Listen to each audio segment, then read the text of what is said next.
Living Faith TV. And God said, "Behold, I have given you every herb-bearing seed. To you it shall be for food." Genesis 1:29.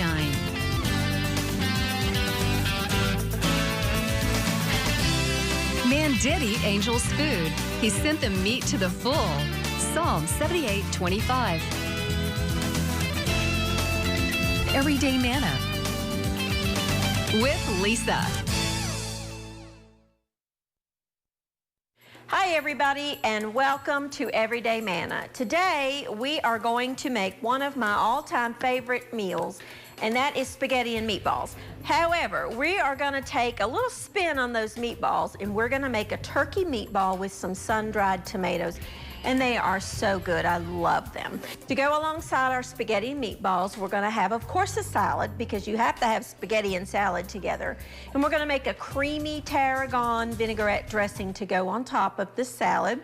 And then for dessert, we are going to make an easy strawberry tart. But we got to get started on the meatballs. Now, I have my oven preheated to 375. I'm doing mine at 375, but either temperature will work. And in this bowl, I have a little bit over a pound of ground turkey.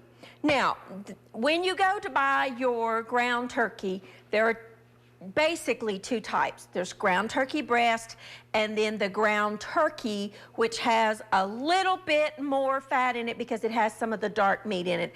For meatballs, that's what I choose, because the ground turkey breast is just too lean, and your meatballs will be more like hockey pucks. So I do get just the regular ground turkey, so it has just a touch more fat in it from the dark meat. But even at that, it's like 96% lean, so it's a very healthy choice to make meatballs with. Now we gotta season them up. I'm gonna use about 1/4 of a cup or so of just plain breadcrumbs, and I'm actually gonna soak them in about 3 tablespoons of milk while I finish up the meatballs. The reason, in cooking terms, this is called a panade, and what it does when you soak bread and milk together and then add it to any meat mixture, it incorporates moisture inside your, in this case, meatballs, but if you were making meatloaf or hamburgers or anything, this is a good trick to do when you're making any kind of a meat patty type thing. And it's called a panade. You could use breadcrumbs or fresh bread, either one you wanted to do. I'm just using the breadcrumbs today. And then I'm gonna add that to my turkey. Then I'm gonna add a couple of cloves of garlic, some crushed red pepper flakes, about 1/4 of a teaspoon, 1 egg, about 1/2 cup of just grated Parmesan cheese. Then here is an ingredient that you might not be familiar with, and that is sun-dried tomatoes. Now, when you go to the store to buy tomatoes, sun-dried tomatoes, they come dry-packed and oil-packed. I prefer the oil-packed tomatoes. If you, for whatever reason, like the dried ones that are kind of harder, the non-oil packed, just the plain that you get in a bag, you will need to reconstitute them in some hot boiling water for about 10 minutes or so. The oil packed come ready to use, and the oil actually is delicious to cook with or to incorporate into a salad dressing or anything like that.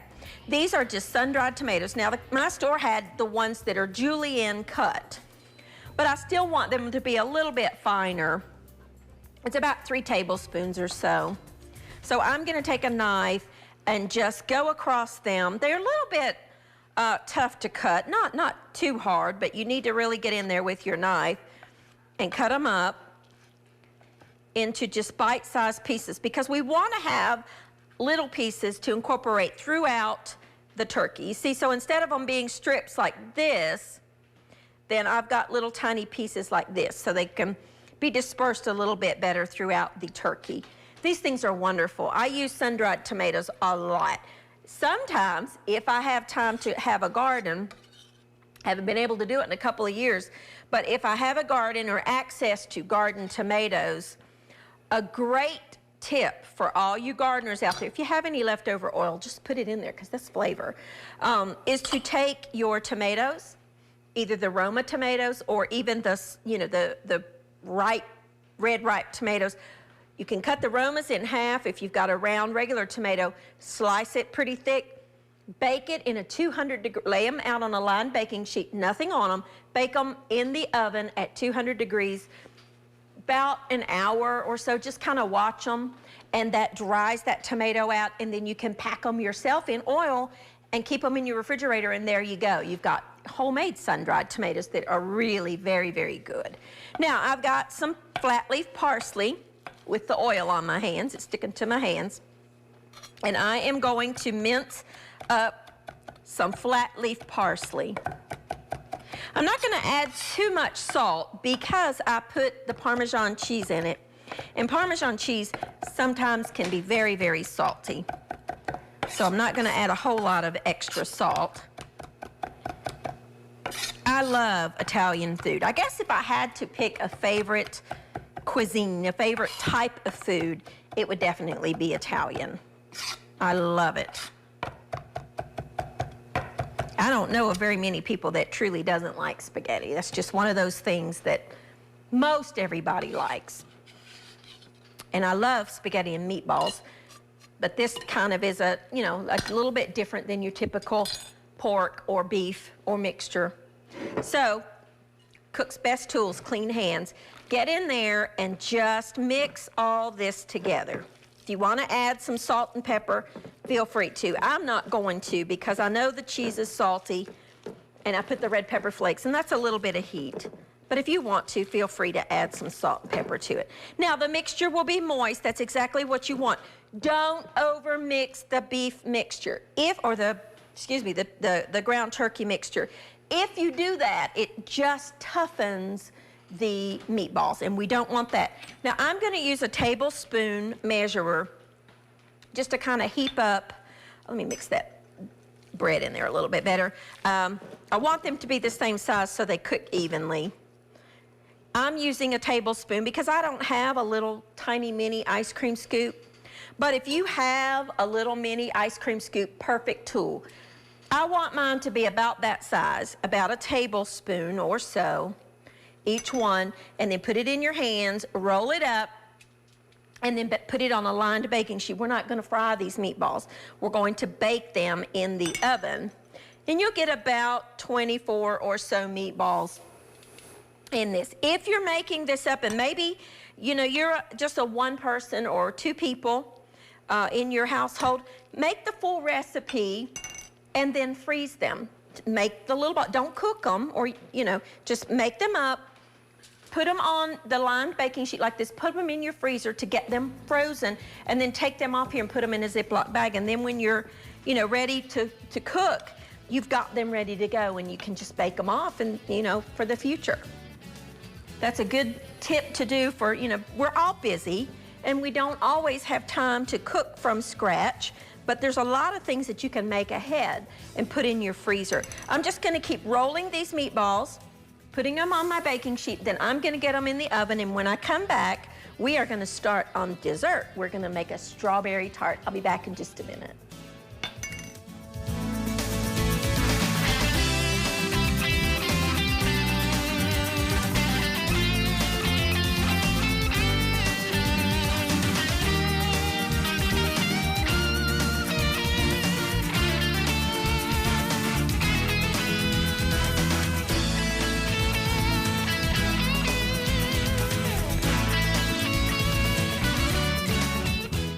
Hey, and welcome back. Now, our meatballs are in the oven and they smell delicious. We're gonna start on a tart. Now, I sometimes make this with a puff pastry crust, and sometimes I just buy a shortbread crust in the baking aisle. You know where you get the graham cracker crusts and all that? Well, right alongside there will be something called a shortbread crust. I love them. Of course, I really like shortbread cookies. But you can, with this recipe, take a sheet of puff pastry that's frozen, thaw it out, place it in a tart pan, and take a fork and poke holes in the bottom of it or dock it, and then bake it in the oven and let it cool and proceed on from this point. But this is so easy and really truly just as good. So I'm just using a prepared shortbread crust. Now I am going to make the pastry cream that's going to go on the bottom. I have 1 block of room temperature cream cheese. I'm using the reduced fat, but you could use whatever kind you like. About 3 tablespoons or so of honey. I really like honey, so I put a lot of honey in there. Honey's very good for you. I didn't know if you knew that or not, but it is very good for you. We need some orange juice, some liquid. So I'm gonna zest an orange. This one actually is a Cara orange, but you can use a navel orange or whatever you have on hand. I'm gonna just zest it with my microplane because the outside part, that orange part, has so much flavor, and it just adds a different note to the cream. This is a great basic pastry cream that you could do really anything with. If you have the little individual phyllo dough tart shells, I'm tongue-tied this morning, you could use this in the bottom of those and then top it with whatever you wanted. I'm using it with strawberries, and orange and strawberry flavors go together wonderfully. And I'm just gonna zest this big orange. Smells so good. Then I'm gonna juice it. Let's get our zest in there. Anytime you're juicing an orange or a lemon or a lime or anything, just roll it on the board and then cut it in half. I had a knife out here somewhere. I've lost it, so I'll just use this one. Sometimes they have seeds, sometimes they don't. I don't think this one does.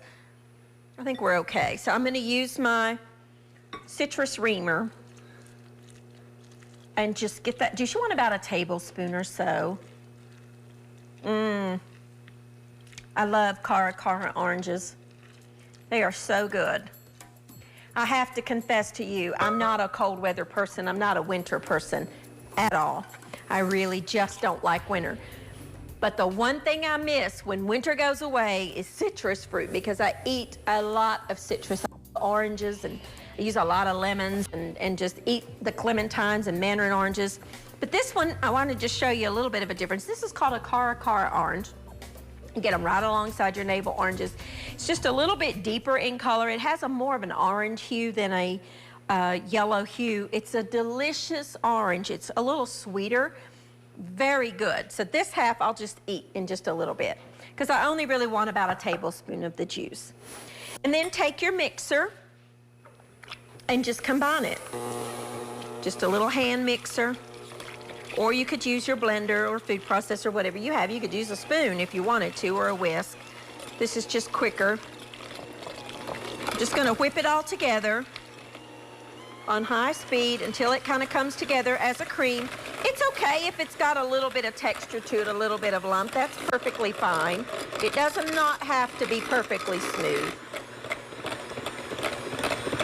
I don't really like a lot of real sweet flavors, but if you do, if you want this to be just a touch sweeter than you think the honey will do, you could add some powdered sugar to it. But I like it better without it. And I'll just tell you, this right here, even if you weren't making the tart, make this, keep it in your refrigerator, and put it on a bagel or a piece of toast. It is wonderful, just like that. It's really good. Now, we want to add it to our tart. Let me get my little offset spatula and a little spoon here. You got to be careful with these little shortbread crusts, because they will kind of fall apart on you if you're not careful. So what I do is just take little dollops of it and spread it around, and then use my little spatula to even it out. I love cream cheese. It's so good. Rich, delicious. And I like the third reduced fat cream cheese. I think it's called Neuf de Shell or something like that. I like it just as good as the full fat. I don't care for the fat-free cream cheese, but the reduced fat I think is good. Now, this is another little great tool to have in your kitchen. This is called an offset spatula. You see how it's kind of angled down? really makes frosting cakes easy and doing things like I'm doing much easier. So we are going to just spread this around the bottom in an even layer over our shell. I'll set the bowl aside and I will lick that when we get off camera. Now I have a quart of strawberries that I've just cleaned and halved. I took the tops off of them and just halved them. And I'm gonna just place them cut side up on the shell, the pastry shell or the graham cracker. You could use graham cracker if you wanted to, the shortbread crust or the puff pastry, whatever you want. I want them to be cut side up. Come on, you. If your strawberries are particularly large, and just a little tip that I find, for me, I prefer smaller strawberries. I think they're sweeter. I find sometimes with the really, really big ones, they're hollow in the middle. My boys always are like, look how big that berry is. I'm like, yeah, but it probably is gonna be hollow in the middle. So I do usually try to get smaller berries. Then what I do is, you see how you got these gaps in between? Take them and put them the other direction and fill in those little gaps. Just however you want to do it is fine. You could slice them if you wanted to and just kind of dump them in there, but I want it, this is going to show, so I want it to be kind of pretty. Put as many or as few as you can fit in there. I love strawberries, and when they come in season, I eat them any possible way that I can get them because I just love them. They're so good, and they are so healthy and so good for you. There you go. Save those, and when you scoop it out, you can put those extra on there. Now, for a topping, couldn't be simpler. I have a small jar of just jelly. I bought red currant jelly because I like the flavor complement, but you could use strawberry, you could use apricot, you could use any kind of jelly that you like. And all I did was put this in the microwave just to melt it, to make it liquefied. And I have a brush, and I'm gonna just brush this over the top. It makes it shiny, it makes it pretty, and it also adds another layer of flavor to your shell or your tart. Again, if you wanted to use puff pastry, you could. Just put it in one of the little tart shells or the individual tart shells. You could mix this up any number of ways. You could do the same recipe. Maybe you don't like strawberries. You could use blueberries. You could use bananas. You could use anything you wanted. I just chose the strawberries. And that's it. That's all there is to it. This needs to go in the refrigerator and chill for about 2 hours. You could serve it with some whipped cream or anything like that that you wanted to. It's yummy. I promise you, your family will love it, or you will love it. I could eat that whole thing, just me. I'm gonna take a quick break, clean up. When I come back, we're gonna get our pasta going, finish up our meatballs, and we're gonna make a wonderful creamy tarragon vinaigrette. I'll be back in just a minute.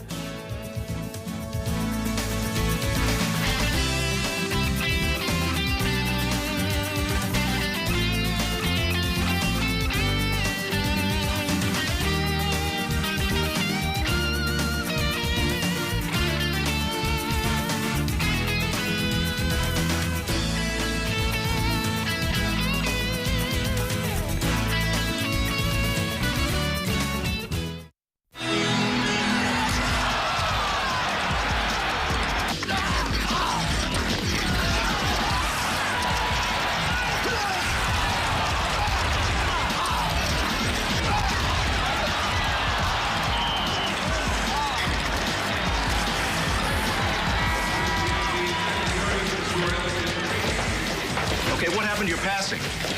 You gotta support the puck. Do I have to tell you this?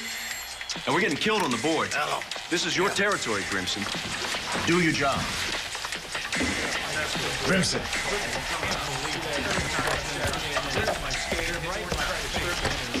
Hello? Hi, honey. What? Al? All right. The itsy bitsy spider climbed up the water spout. Down came the rain and washed the spider out. Out came the sun and dried up all the rain. And the itsy bitsy spider climbed up the spout again. I love you, Daddy. I love you too, sweetheart.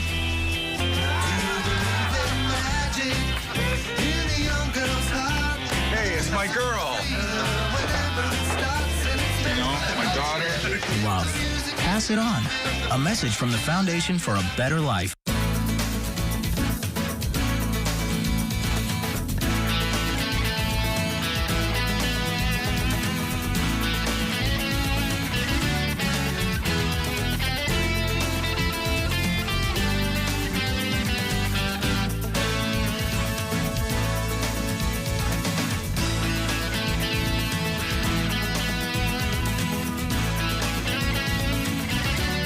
Hey, and welcome back. Now here's our meatballs baked. All I'm gonna do, in this pot, I have a jar of just prepared marinara, whatever your favorite pasta sauce is. And I'm just gonna drop these down in there. Now they're fully cooked, but I just like them to have a little bit of that marinara sauce on there. So I'm just putting them down in the sauce. Perfectly, you know, you don't have to do that part. If you don't, you can put them on top of your pasta, but I like them to be down in that sauce. They smell so good. Garlic and sun-dried tomatoes. So I'm just gonna get these in there.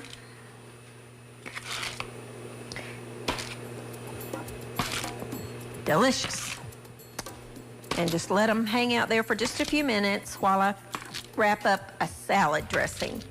Because I don't think you can have spaghetti without salad dressing. So what I'm gonna do is show you a quick, easy, creamy tarragon vinaigrette. Now, in my blender, I have about 1 cup of just mayonnaise, whatever kind of mayonnaise that your family likes or you like. This is white balsamic vinegar. You get it right alongside the regular balsamic vinegar in the grocery store. It's like $2 a bottle. Or if you don't have this, you can use any kind of vinegar that you do have. White wine vinegar, cider vinegar, rice vinegar, whatever you have. I'm just using the white balsamic today. A little bit of salt and a little bit of pepper, and then some garlic, depending on your taste, about a clove or so of chopped garlic. And now this is tarragon. You might have never used tarragon before.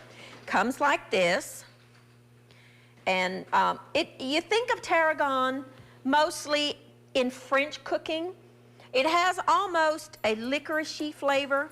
If you like anise or fennel or licorice, you're gonna love it. It really is a wonderful herb to cook with. It's in, if you've ever used the Herbes de Provence, that blend that you can buy in the grocery stores, one of the flavors in there is tarragon. So it's a strong flavored herb. You could, if you don't like tarragon, you could substitute dill if you wanted to. About 1/4 of a cup of dill, because dill is not as strong. With the tarragon, I'm gonna go with, about 3 tablespoons or so. You don't want these woody stems that it comes on. You do need to take the time to pick the tarragon off. And you can find it right in the regular grocery store where you buy the fresh herbs. Mine was $1 this morning. So, over there where those little packages of herbs are, you can find the fresh tarragon. It's delicious in so many things. It's great chopped up and put over chicken, and you can roast a piece of chicken or a whole chicken, or salmon with tarragon on it, brush it with olive oil and roast it with some tarragon. Is delicious. But it is a strong flavored herb. I grow it in the summertime, very easy to grow. My flower boxes around my deck at home don't have flowers in them, they have herbs. Because it's right off my kitchen and I can just go out there and pick what I want. Oh, it smells so good. I'm a huge fan of licorice, so to me, this is just one of my favorite herbs because I really like that flavor. You don't have to worry about doing it too much because it is gonna go in the food processor. A blender. You could do it in a food processor though. I have about I don't know, 2 tablespoons or so of that. And then just mix it up, puree it up.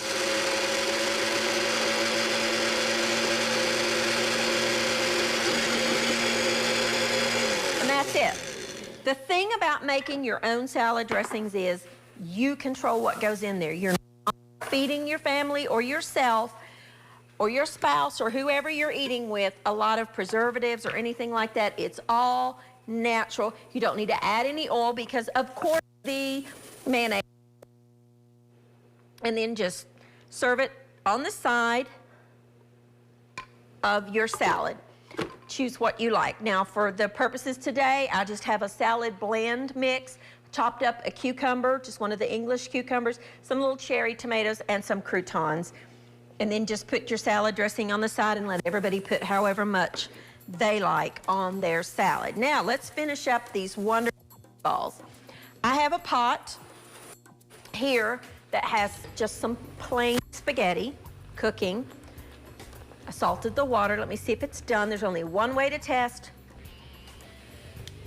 It's perfectly cooked. And that's to taste it.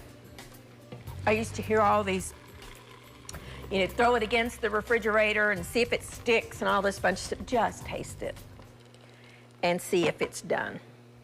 I like my little pasta pot because I can drain it and just let it sit there. To serve, just put a bed of spaghetti on there, or you could use linguine, you could use anything you like, whatever kind of pasta you like. I just chose spaghetti for today. And then let's get a spoon here and get some of our sauce. Again, I just bought, prepared salad, or excuse me, marinara sauce, whatever kind you like. If you want to put a couple of those meatballs on top with no sauce on, then everybody can see what